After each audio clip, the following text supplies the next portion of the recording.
Hello students, welcome back to my YouTube channel As Per Science. My name is Shubham and today we are going to learn some another interesting topics of laws of motion. So let's start.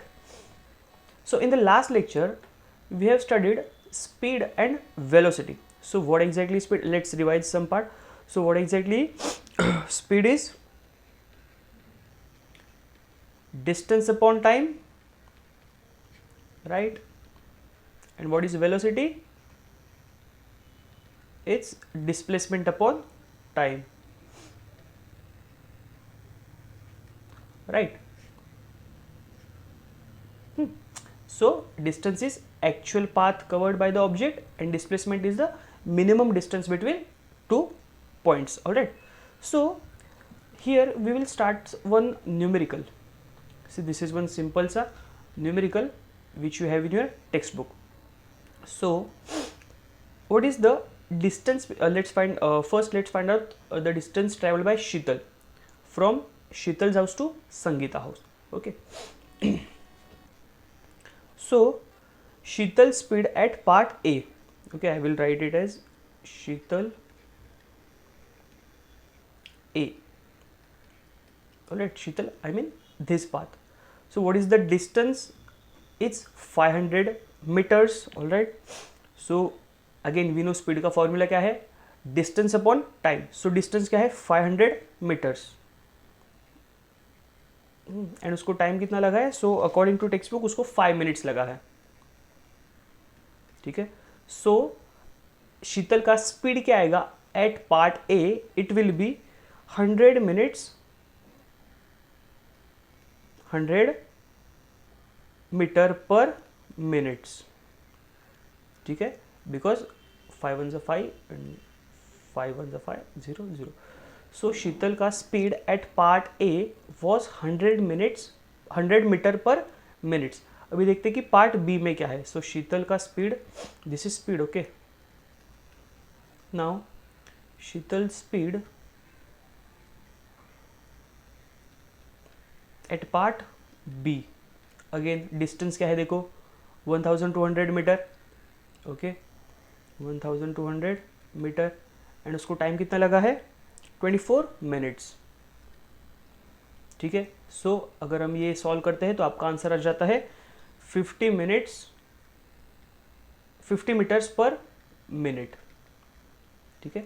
सो शीतल का speed क्या था at part B was 50 metre per minutes. अभी हम निकालते कि इसका total speed क्या था, राइट? बिकॉज उसको क्या है, शीतल को संगीता के घर से स्कूल जाना है, राइट? सो ये इसका ओवरऑल डिस्टेंस है. ये इसने एक्चुअल पाथ कवर किया.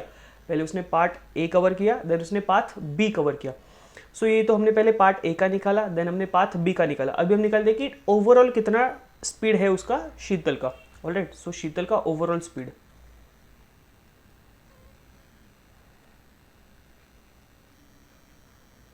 It will be what? A plus B.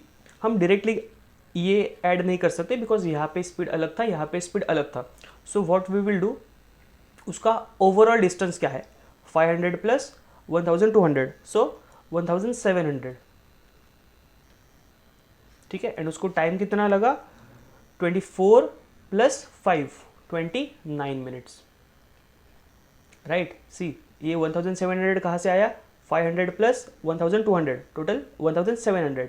और ये 29 कहाँ से आया? फर्स्ट उसको 5 मिनट्स लगा था, देन उसको 24 मिनट्स लगा. ठीक है. सो ये आया 29. सो जब हम ये सॉल्व करेंगे तो आपका आंसर आएगा 58.6 मीटर्स पर मिनट. ठीक है. ये है उसका ओवरऑल स्पीड. किसका? शीतल का. This is what? Speed, because हमने actual distance upon time cover किया. अभी हम निकालते हैं कि शीतल का डिस्प्लेसमेंट, दैट इज वेलोसिटी क्या था. ओके, शीतल का वेलोसिटी. ये तो हमने क्या निकाला था? स्पीड निकाला था ना, because path A path B दो पाथ कवर किए थे. वेयर एज शॉर्टेस्ट डिस्टेंस कितना है शीतल के हाउस का एंड स्कूल का? That was 1300 metre. So 1300 metre and उसको ये कवर करने के लिए कितना टाइम लगा? सो उसको टाइम लगा 29 मिनट्स. ओके,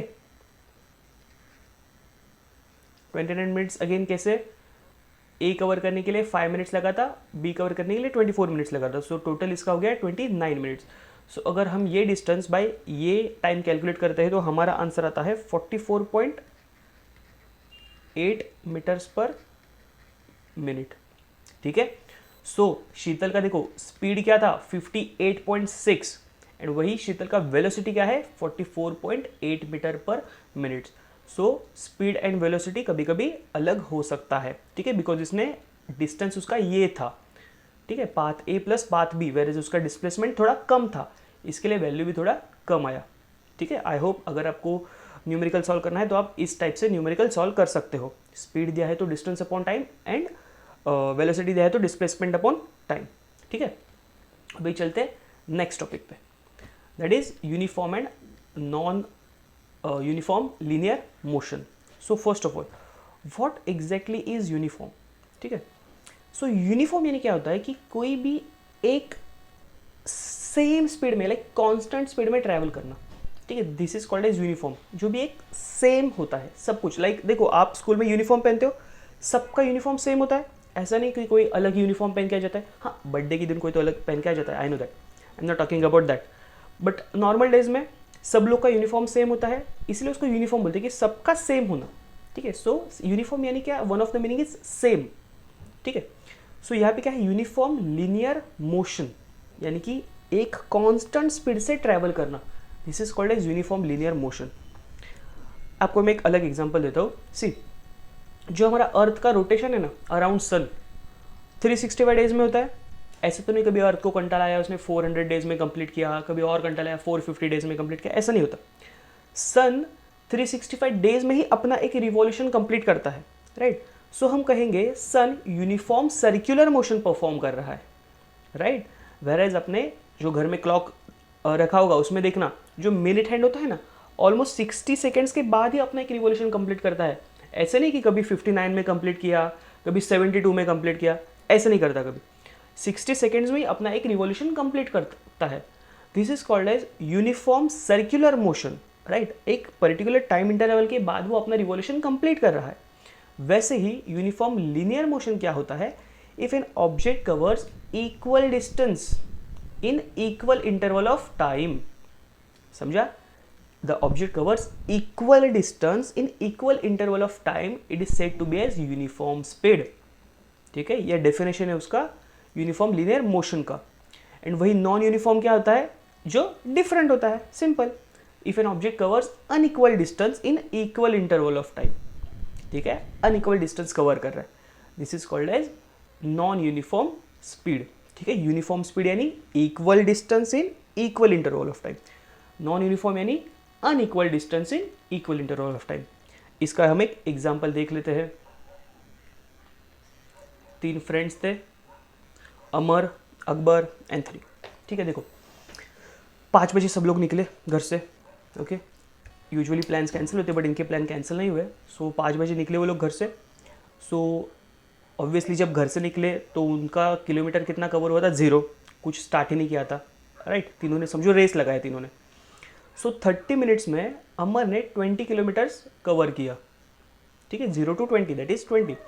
अकबर ने कितना किया, 18 कवर किया, और ये एंथनी ने कितना किया, 14 किया। ठीक है, सुबह 5 बजे निकले थे ये लोग, इसने 20 किया, इसने 18 किया, इसने 14 किया। मे बी एंथनी रुका होगा चाय भी पीने के लिए, हु नोज। ठीक है, सो इसका 14 हो। नेक्स्ट देखो 5:30 to 6:30, नेक्स्ट हाफ आवर में इसने अगेन 20 डिस्टेंस कवर किया, 20 किलोमीटर कवर किया, राइट। 20 था पहले कवर किया हुआ, और 20 कवर किया, 40। इसने कितना किया, 18 ही किया, ओके। इसने कितना किया, 14 ही किया। ठीक है, नेक्स्ट देखो, अभी ना सिर्फ अमर का देखते हैं। फिर से 20 किया, 40 + 20 60, फिर से 20, फिर से 20, फिर से 20। अरे ये हाफ आवर में 20 किलोमीटर डिस्टेंस कवर कर ही रहा है कंटिन्यूसली। सो हम कहेंगे ये जो अमर है वो यूनिफॉर्म लीनियर मोशन परफॉर्म कर रहा है। ठीक है, बिकॉज वो हाफ आवर के पैच में 20 किलोमीटर्स कभी भी एक भी कम भी नहीं हुआ ना एक ज़्यादा हुआ। सो हम कहेंगे ये यूनिफॉर्म मोशन परफॉर्म कर रहा है। यूनिफॉर्म यानी कांस्टेंट स्पीड से जा रहा है। वेयर एज अकबर देखो 18 फिर इसने कितना किया, फिर इसने सिर्फ और सिर्फ 60 किलोमीटर कवर किया। पहले 18 फर्स्ट हाफ आवर में 18 किलोमीटर कवर किया, नेक्स्ट हाफ आवर में सिर्फ और सिर्फ 6 किलोमीटर कवर किया। मे बी ब्रेकफास्ट के लिए रुका होगा। ऑलराइट, सो नेक्स्ट कितना किया, नेक्स्ट उसने बहुत ज़्यादा किया, ऑलमोस्ट 28 किलोमीटर कवर किया इसने नेक्स्ट हाफ आवर में, यानी बहुत ज़्यादा कवर किया। पहले कम किया फिर ज़्यादा किया। सो ये non uniform linear motion perform कर रहा है, ठीक है, बिकॉज इक्वल इंटरवल के टाइम में ये कभी 6 किलोमीटर जा रहा है, कभी 28 किलोमीटर जा रहा है, कभी 18 किलोमीटर जा रहा है, राइट, रैंडम वैल्यूज है ये। So non uniform motion perform कर रहा है। वेरेज ये एंथनी क्या कर रहा है, ये भी देखते हैं 14 देने क्या किया, यहाँ पे देखो इसने सिर्फ और सिर्फ 14 किलोमीटर डिस्टेंस कवर किया। ओके, देन यहाँ पे उसने कितना किया 14, देन यहाँ पे भी 14 किया। ओके, ये भी 14, अगर ये इक्वल इंटरवल 14 के इंटरवल से जा रहा है तो हम कहेंगे इसने भी यूनिफॉर्म लीनियर मोशन परफॉर्म किया। ऑलराइट, सो ये होता है uniform linear motion and non uniform linear motion. अगर इक्वल इंटरवल में इक्वल डिस्टेंस कवर होता है तो हम कहेंगे कि उसने यूनिफॉर्म लीनियर मोशन परफॉर्म किया, एंड अगर नहीं कर रहा है तो हम कहेंगे इसने non uniform linear motion perform किया। ऑलराइट, सो अभी चलते हैं हमारे नेक्स्ट टॉपिक पे, दिस इज एक्सेलरेशन। ठीक है, कभी अगर आपने स्कूटी चलाया होगा, ओके, या फिर बाइक चलाया होगा, उसके पता है राइट हैंड में वो एक्सेलरेटर होता है, राइट, आपने देखा होगा। बचपन में आप ऐसे ही घुमाते थे, कुछ भी करते थे, पागल थे आप। ओके, सो एक्सेलरेटर क्या होता है, जैसे हम एक्सेलरेटर बढ़ाते हैं गाड़ी का स्पीड चेंज होता है, स्पीड बढ़ता है गाड़ी का, ठीक है। जैसे कम करते हैं स्पीड कम होता है, राइट। जैसे हम बढ़ाते हैं एक्सेलरेटर क्या होता है, स्पीड बढ़ता है हमारा, एंड जैसे हम कम करते हैं हमारा स्पीड कम होता है। यही एक्सेलरेशन, यही होता है एक्सेलरेशन, बट हम एक्सेलरेशन वेलोसिटी के रिस्पेक्ट में बोलते हैं, स्पीड के रिस्पेक्ट में नहीं बोलते, ठीक है। देखो एक्सेलरेटर क्या होता है, स्पीड कम होता है, स्पीड बढ़ा सकते हैं हम लोग, राइट, कि हमारे हाथ में होता है कि अगर हमने एक्सेलरेटर दिया तो स्पीड बढ़ेगा, एक्सेलरेटर कम किया तो स्पीड कम होगा। बट एक्सेलरेशन हम वेलोसिटी के टर्म में बोलते हैं, जैसे कि the rate of change of velocity is called as acceleration, ठीक है। स्पीड नहीं, वेलोसिटी, दोनों भी स्पीड ही बताता है, बट हम यहाँ पे वेलोसिटी के रिस्पेक्ट में बात करेंगे, ठीक है।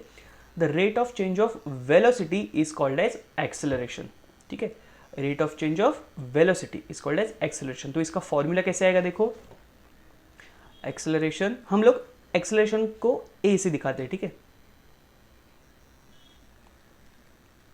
इज इक्वल्स टू व्हाट,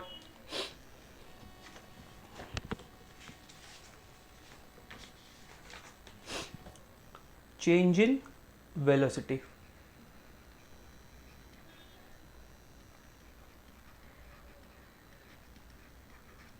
ठीक है, अपॉन टाइम, ठीक है। Acceleration is what, change in velocity per time, ठीक है। Rate of change of velocity is called as acceleration. So acceleration क्या होता है, चेंज इन, ये फॉर्मूला है, change in velocity upon time. अभी इसका एक और फॉर्मूला है, ठीक है, वो क्या होता है वो भी हम लोग देख लेते हैं।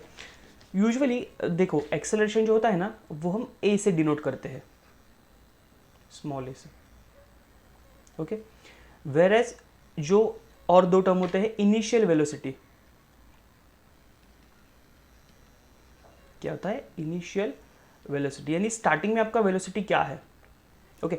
सो इनिशियल वेलोसिटी डिनोट करते हैं स्मॉल यू से, एंड वेरेज फाइनल वेलोसिटी, कि जब एंड में होते तब उसका वेलोसिटी क्या होता है, सो वो डिनोट करते हैं वी से, ठीक है। एक्सेलरेशन ए से डिनोट करते हैं, इनिशियल वेलोसिटी स्मॉल यू से डिनोट करते हैं, फाइनल वेलोसिटी हम लोग स्मॉल वी से डिनोट करते हैं। तो चेंज इन वेलोसिटी एग्जैक्टली होता क्या है, अगर मैं एक्सेलरेशन का एक और फॉर्मूला लिखता हूं,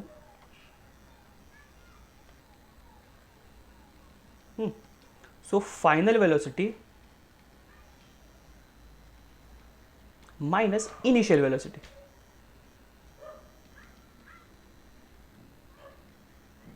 ठीक है, अपॉन टाइम। टाइम का तो कुछ चेंज होगा ही नहीं, ठीक है। सो चेंज इन वेलोसिटी को ही हम लोग final velocity minus initial velocity कह सकते हैं, ठीक है। चेंज इन वेलोसिटी यानी क्या होता है, final velocity minus initial velocity. So ये भी एक एक्सेलरेशन का फॉर्मूला बनता है, बट हमने अभी देखा कि हम लोग इनिशियल से इसको डिनोट कर सकते हैं। सो हम इसका फॉर्मूला कैसे बनेंगे, देखो बच्चों, A is equals to final velocities हमारा v minus small U upon time का t। सो ये बनता है आपका फॉर्मूला एक्सेलरेशन का।